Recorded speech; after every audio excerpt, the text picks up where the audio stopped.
ഇന്ത്യനിപ്പോ ഏകദേശം ഒരു 100 വയസ്സിന് മേളിൽ പ്രായം ഉണ്ടാവും. ഈ മനുഷ്യനെ കൊണ്ടുവന്നിട്ട് ഈ പൊട്ടന് ഇവിടെയുള്ള ക്രൈംസിനെതിരെ ഫൈറ്റ് ചെയ്യണം. ഇപ്പൊ വ്യാജ പാസ്പോർട്ടുമായി ആൾമാറാട്ടമായി. ഇതൊന്നും ഒരു തെറ്റല്ലേടേ.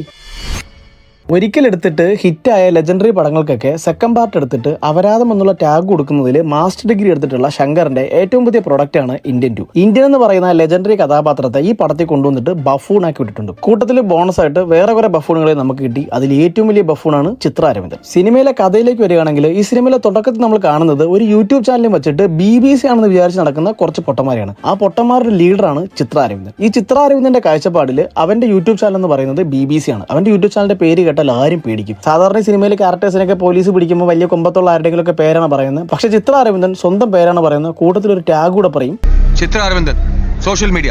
ഇത് കേൾക്കുമ്പം ആ പോലീസുകാരൻ പേടിക്കുന്ന ഒരു പേടികളുണ്ടാ എന്റെ മോനെ.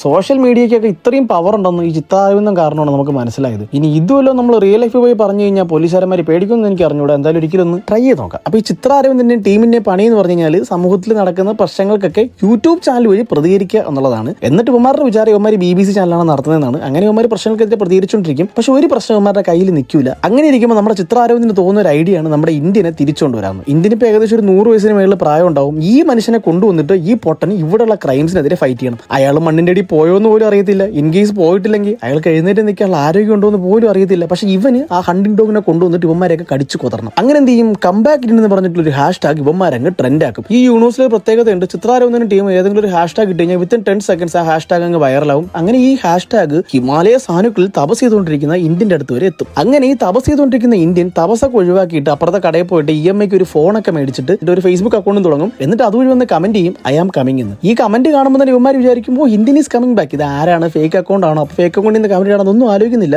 ഇന്ത്യൻ എന്നുള്ളൊരു പേര് കണ്ടപ്പോൾ യെസ്, ഇന്ത്യൻ താത്ത ഈസ് കമ്മിങ് ബാക്ക്.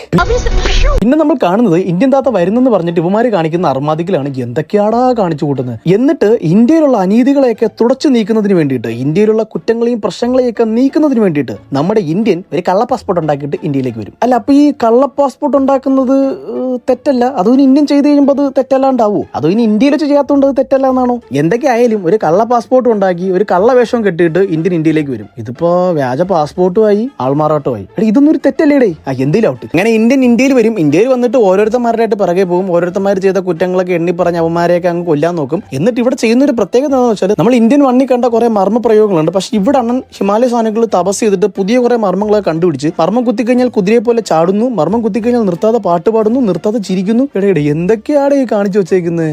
അങ്ങനെ ഓരോ മർമ്മങ്ങൾ പ്രയോഗിച്ച് ഓരോരുത്തരായിട്ട് അങ്ങ് കൊല്ലും. എന്നിട്ട് അണ്ണൻ ഒരു ലൈവ് അങ്ങിടും. ഈ ലൈവ് ഇടും അണ്ണൻ പറയുന്നു, നിങ്ങളുടെ കുടുംബത്തിൽ നിന്ന് തന്നെ എല്ലാ പ്രശ്നങ്ങളെയും തീർക്കണം, കുടുംബത്തിൽ തന്നെ കുറ്റവാളികളുണ്ട്, നിങ്ങൾ എല്ലാവരും നിങ്ങളുടെ കുടുംബത്തിൽ പോയി ചെക്ക് ചെയ്യുമെന്ന് പറയുന്നു. പിന്നെ ഈ മുതുക് കളവം വന്ന് ലൈവ് പറഞ്ഞു എന്ന് പറഞ്ഞ് എല്ലാവരും പോയി കുടുംബത്തിൽ കേസ് കൊടുക്കാൻ പോയില്ലേ. പക്ഷേ നമ്മുടെ ചിത്ര അരവിന്ദൻ ഫ്രം സോഷ്യൽ മീഡിയ ചെയ്യും. എന്നിട്ട് ചിത്ര അരവിന്ദന്റെ അച്ഛനെ അകത്താക്കും, കൈക്കൂലി മേടിച്ചു എന്ന് പറഞ്ഞിട്ട്. ഈ നാണക്കേടിലും വിഷമത്തിലും ചിത്ര അരവിന്ദന്റെ അമ്മ തൂങ്ങി മരിക്കും. ഇത് കേൾക്കുമ്പോൾ ചിത്ര അരവിന്ദൻ നേരെ ഇന്ത്യനെതിരാവും. എന്നിട്ട് അവനെ ഒരു ഹാഷ്ടാഗ് ഇടും, go back Indian. Within 5 seconds അതും ട്രെൻഡിങ് ആവും. ഇവനാണ് വിളിച്ചു വരുത്തിയത്. വെറുതെ ഏതോ ഹിമാലയത്തിൽ മര്യാദയ്ക്ക് തപസ് ചെയ്തുകൊണ്ടിരുന്ന ഈ പാവം കിളവനെ ഹാഷ്ടാഗ് ഇട്ട് വിളിച്ചു വരുത്തിയിട്ട് ഇപ്പൊ പൊക്കോളാം. എന്തോ കളിപ്പിള്ളയുടെ ഒന്നും ഒരു സ്വാതന്ത്ര്യ സമര സേനയില്ലേ ഇയാള്, കുറച്ച് ബഹുമാനം കാണിച്ചുകൂടി. അങ്ങനെ ഗോ ബാക്ക് ഇന്ത്യൻ എന്നുള്ള ഹാഷ്ടാഗ് വിത്തിൻ 5 seconds ട്രെൻഡ് ആവും. ഈ ഹാഷ്ടാഗ് ട്രെൻഡ് ആയിട്ട് ഇയാൾ അറസ്റ്റ് ചെയ്യാൻ വേണ്ടിയിട്ട് ഇയാൾ നിൽക്കുന്നതിന്റെ തൊട്ടപ്പുറത്തെ കുറ്റിക്കാടിൽ നമ്മുടെ പോലീസുകാർ വെയിറ്റ് ചെയ്യുന്നുണ്ടായിരുന്നു. ഹാഷ്ടാഗ് ട്രെൻഡ് ആവുന്ന ഓൺ ദ സ്പോട്ടിൽ ഇവർ ചാടി വീഴും. എന്നിട്ട് കാണിക്കും, ദേ നിങ്ങൾ ഇന്ത്യക്കാർക്ക് വേണ്ട ഗോ ബാക്ക് എന്ന് പറയുന്നത്. അപ്പൊ ഈ സമയത്ത് നമ്മുടെ Indian being highly emotional and Indian ഇവിടെ നിന്ന് ഒരു ഓട്ടവും കൂടും. ഈ ഇന്ത്യനെ പിടിക്കാൻ വേണ്ടി ഈ നാട്ടിലുള്ള പോലീസുകാരന്മാർ മൊത്തം അവരുടെ പിറകെ പോകും. ഈ 120 വയസ്സുള്ള കളവനെ പിടിക്കാൻ വേണ്ടിയിട്ട് ഈ തമിഴ്നാട്ടിലെ മൊത്തം പോലീസുകാർ വിചാരിച്ചിട്ട് നടക്കില്ല.